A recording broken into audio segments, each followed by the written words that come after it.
শ্ৰোতা, আমি আপোনালোকলৈ লৈ আনিছোঁ গল্পৰ এক অনন্য অনুষ্ঠান গল্পকথন। আজিৰ অনুষ্ঠানত আমি আগবঢ়াব খুজিছোঁ সিদ্ধাৰ্থ গোস্বামীৰ গল্প টুপি।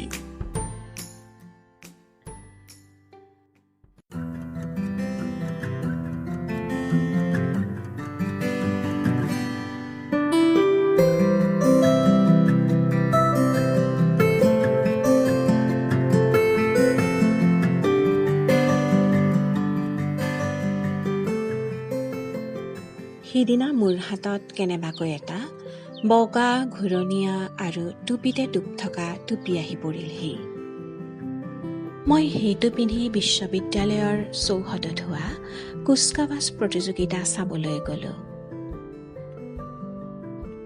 বন্ধুবৰ্গই স্বাগতম জনাওঁতে সেইদিনা মই দেখা পোৱা অতিৰিক্ত প্ৰতিক্ৰিয়াৰ মূল দাবীদাৰ হ'ল সেই টুপিটো। সেইদিনা সতীৰ্থসকলে মোৰ দীঘল চুলি, জধলা দাড়ি, মোৰ ক্ষীণাংগ দেহ বা মোৰ সৰি পৰা দাঁতটোৰ বিষয়ত বিশেষ একো কথা নকলে।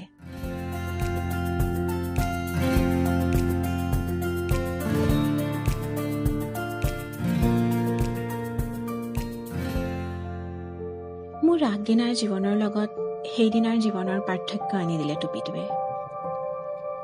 একেটা জীৱনতে বেলেগ জীৱনৰ মজা, এইবোৰেই জীৱনৰ বিশেষ প্ৰাপ্তি। সেইদিনা সেই প্ৰাপ্তিৰ অধিকাৰী হ'ল টুপিটো। খেলপথাৰৰ মজা গ্ৰহণ কৰি বন্ধু শিক্ষক এজনৰ কোঠালৈ ভাত খাবলৈ আন বন্ধু দুজনমানৰ সৈতে আগবাঢ়িলোঁ। দেখা গ'ল যে গৈ থাকোঁতেও সুকীয়া মজা। অনুঘটক মোৰ টুপিটো। বাৰু, টুপিটো সকলোৱে পিন্ধে, কিন্তু মোৰ ক্ষেত্ৰতনো ব্যতিক্ৰমটো কি সেইটোও মই চিন্তা কৰিব লগা হ'ল। প্ৰথম ব্যতিক্ৰমটো হ'ল যে মই ব্যতিক্ৰমটোৰ বিষয়ে চিন্তা কৰিলোঁ বা কৰিবলৈ বাধ্য হ'লোঁ। দ্বিতীয় ব্যতিক্ৰমটো অকণো অহংকাৰ নকৰাকৈ আত্মবিশ্বাসেৰে কওঁ যে মই এজন জনপ্ৰিয় মুচিৰ দৰে। মুচি এজনে যেনেকৈ বিভিন্ন ৰকমৰ মানুহৰ জোতা চেণ্ডেল স্পৰ্শ কৰাৰ সুযোগ পায়, ময়ো বিভিন্ন কৰ্মক্ষেত্ৰৰ লগত জড়িত মানুহৰ লগত সহযোগ কৰাৰ সুযোগ পাওঁ। আৰু মুচিজনে পদমৰ্যাদা অনুসৰি জোতাবোৰ বেলেগকৈ নোথোৱাৰ দৰে ময়ো আটাইকে মানুহৰ শাৰীতে চাব বিচাৰোঁ। অৰ্থপ্ৰধান সময়ছোৱাত মোৰ দৰে অৰ্থশূন্যৰ বাবে সুন্দৰভাৱে জীয়াই থকাৰ সিয়েই উত্তম পন্থা। কিন্তু এনেদৰে থাকিবলৈকে বহু যুঁজ কৰিব লগা হয়। যি কি নহওক, মই কৈছোৱেই যে মোৰ চিনাকি অধিক, আৰু অধিক চিনাকি মানে অধিক প্ৰতিক্ৰিয়া প্ৰাপ্তি, আৰু মই অধিকভাৱে ভাবিবলৈ সুযোগ পোৱা। কাপোৰ কানিৰ ক্ষেত্ৰত মই গৰম বা জাৰৰ লগত সংগতি ৰাখি উলংগ দেহটো হিচাপমতে ঢাকি ল'বলৈ হাতলৈ যি আহে নিজে তাকে ভাল লগা ক্ৰম অনুসৰি লৰালৰিকৈ পিন্ধি লওঁ। কিন্তু মই নিজে নজনাকৈয়ে সি আনৰ প্ৰতিক্ৰিয়াৰ অংশীদাৰ হয়। সেইটো লাহে লাহে বেছিকৈ উপলব্ধি কৰি আজিকালি সচেতনভাৱেও মাজে মাজে উপভোগ কৰিবলৈ ধৰিলোঁ।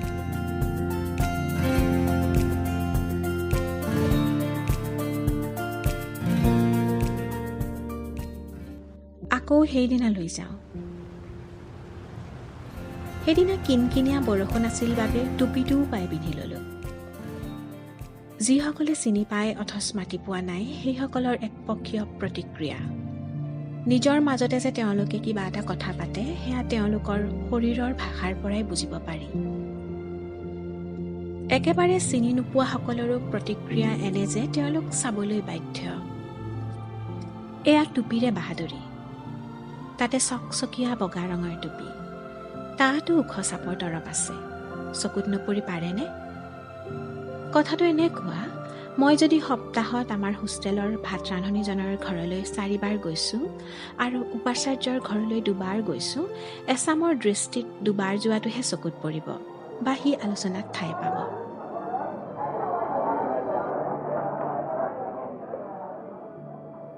কিছুমান ছোৱালীক যেতিয়া মই টুপিটোৰ আঁৰৰ পৰা লক্ষ্য কৰিছোঁ দেখিছোঁ যে তাই টুপিটো চকুত পৰাৰ লগে লগে মোৰ তলফালে চাইছে।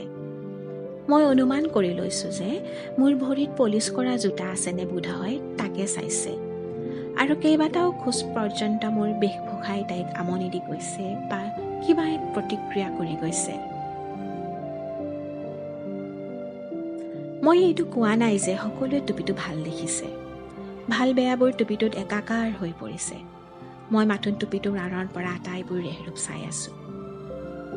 সেইদিনাই এইভাবে ওলাই গৈছিলোঁ যে খেল ধেমালি আৰম্ভ হ'ল যেতিয়া গৱেষণা পদ্ধতিৰ পাঠদান নহয় চাগৈ। কিন্তু ৰাস্তাতে যেতিয়া হ'ব বুলি জানিলোঁ, লৰালৰিকৈ বন্ধু শিক্ষকৰ ঘৰত ভাত ৰান্ধি খাই তাৰ পৰাই বাহিৰে বাহিৰে গৱেষণাৰ পাঠ গ্ৰহণ কৰিবলৈ গ'লোঁ।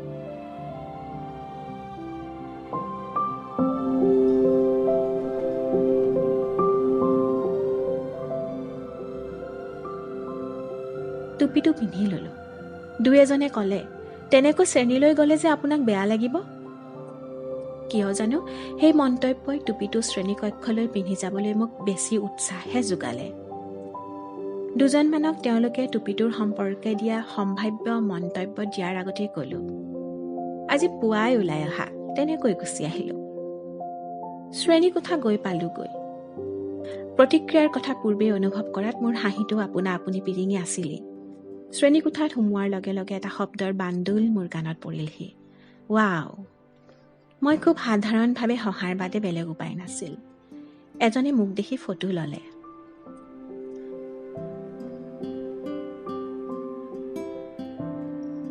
যি কি নহওক, পাঠ গ্ৰহণৰ সময়ত টুপিটো খুলি ল'লোঁ।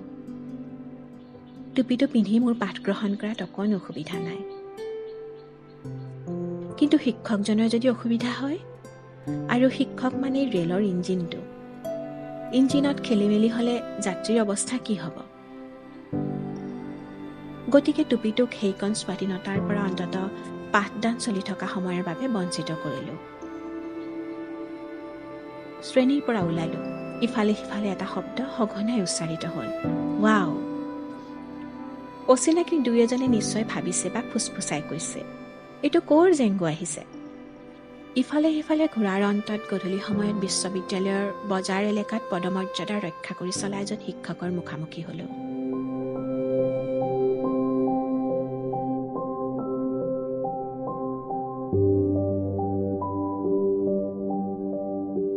তেওঁ মোক দেখিলে মূৰ দোৱাই মাতে বা কেতিয়াবা নমতাকৈয়ে কাষেৰে গুচি যায়। মোক মতা নমতাটো তেওঁৰ বাবে ইমান বিশ্বাৰ্য বিষয় নহয়। সেইদিনা তেওঁক নিচেই সন্মুখতে পোৱাত টুপিটো খুলি দিলোঁ। টুপিটোৰ পৰা যেন যাদুকৰী গোন্ধে ওলাল। তেওঁ সুন্দৰ হাঁহি এটাৰে মোৰ বাবে তেওঁৰ জীৱনৰ কেইটামান মুহূৰ্ত খৰচ কৰি পেলালে। মোক ক'লে, কিহে ডেকা ল'ৰা, কোনফালে যোৱা? মই ক'লোঁ, মাৰ্কেট কমপ্লেক্সৰ বাবাদা যে, তেওঁৰ ঘৰত সকাম খাবলৈ যাওঁ। তেওঁ সেইদিনা কমপ্লেক্সৰ বাবাদানো কোনজন আছিল, সকামনো কিহৰ আদি ধৰণৰ ভালেই কেইটা কথা পাতিলে। ধৰি ল'লোঁ সকলো টুপিৰে কামাল। কাৰণ গেটত বহুত মানুহ থাকিলেও বিশেষ টুপিটোৰে সৈতে মই জিলিকি আছিলোঁ। সকাম নিকাম খাই দৌৰা চুকত থকা আমাৰ জেৰক্সৰ দোকানলৈ গ'লোঁ।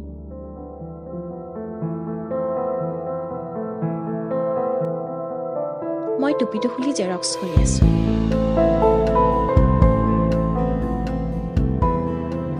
ইতিমধ্যে কাষৰ দোকানবোৰ বন্ধ হৈছে। চিগাৰেট, তামোল আদি পোৱা দোকান এখন খোলা আছিল। এনেতে এখন আটক ধুনীয়া গাড়ী আহি ৰ'লহি। তাৰ পৰা ভাহি আহিল এটা পাশ্চাত্য শৈলীৰ গান, আৰু কঁকালত হাত দি ওখ দীঘল চুলিৰে মানুহ এজন নামি আহিল। গানৰ সুৰত মোৰ ভৰিকেইটা আপোনা আপুনি নাচি উঠিছিল। তেনে পৰিস্থিতিত নিজৰ অস্তিত্ব ৰক্ষাৰ বাবে মই ঘূৰণীয়া টুপিটো পিন্ধি ল'লোঁ আৰু নিজকে আকৌ এবাৰ সুকীয়া ৰূপত আৱিষ্কাৰ কৰিলোঁ। মই ভাবি পেলালোঁ যে গাড়ীখনৰ কলা গ্লাছৰ আঁৰত থাকিব পৰা ক, খ, গয়ে নিশ্চয় মোকে চাইছে আৰু মোৰ বিন্দাস কাৰুকাৰ্যই কেইবা লাখ টকীয়া গাড়ীখনৰ ভিতৰত তেওঁলোকক অকণমান সময়ৰ বাবে হ'লেও আমনি কৰিছে। মোৰ দৃষ্টিৰে মই সেই পৰিস্থিতিক মোৰ কাবুত ৰাখিছিলোঁ। গাড়ীখন গুচি গ'ল। অলপ পাছতে পুনৰ নিৰ্জনতা ভংগ কৰিলেহি ভাৰ্চিটিৰ খেল ধেমালিৰ পৰা অহা ল'ৰা ছোৱালীবোৰে। টুপিটোৱে যে আকৌ তাৰ কামাল দেখুৱালে তাত একো সন্দেহ নাই। কেইবাজনী ছোৱালীক প্ৰথম আকৰ্ষণ টুপিটোৱে কৰিলেও বান্ধৱীৰ আগত কওঁতে প্ৰথম এনেকৈহে ক'ব, এই নতুন দোকানখন কেতিয়া খুলিলেও? অমুক তমুক অনেক কথা কোৱাৰ অন্তত ক'ব, তাত টুপি পিন্ধা চালিয়া এটা থাকে। তাৰ পাছত কেইবাটাও চকুৱে তাত টুপি পিন্ধা চালিয়া ল'ৰাটো বিচাৰিব।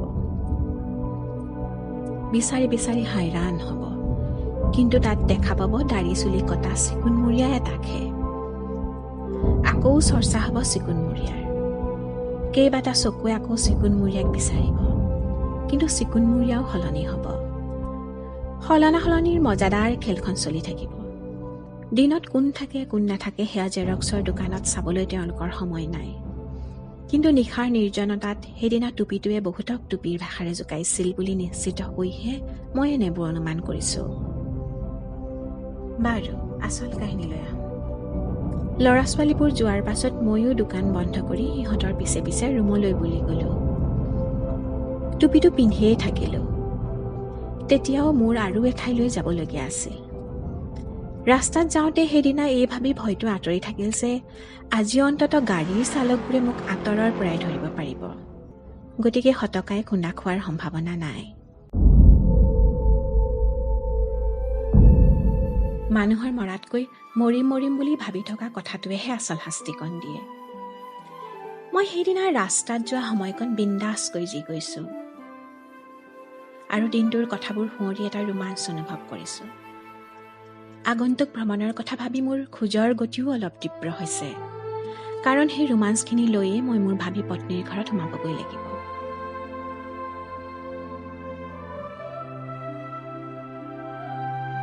কোঠাত বেগটো থৈ মই তেওঁৰ ঘৰলৈ গ'লোঁ। খুটুংকৈ গেটত শব্দ হোৱাত তেওঁ ওলাই আহিল। টুপিৰ সৈতে মোক দেখি তেওঁ মিচিকিয়ালেও। মোৰ কঁকালত ধৰি তেওঁ ওপৰৰ অংশটো পিছলৈ হাওলাই টুপিটোৰ আঁৰত থকা মোৰ মুখখন ভালকৈ চাবলৈ চেষ্টা কৰিলে। তাৰ পিছত তেওঁ পোন হ'ল আৰু তেওঁৰ মূৰটো মোৰ টুপিটোত লাগিলহি। এটা মৰম লগা হুমুনিয়া আৰু মিচিকীয়া হাঁহিৰে তেওঁ কঁকালৰ পৰা হাত এখন এৰুৱাই টুপিটো লাহেকৈ খুলি থলে, কাৰণ সেইটোৱে তেওঁক আমনি দিছিল।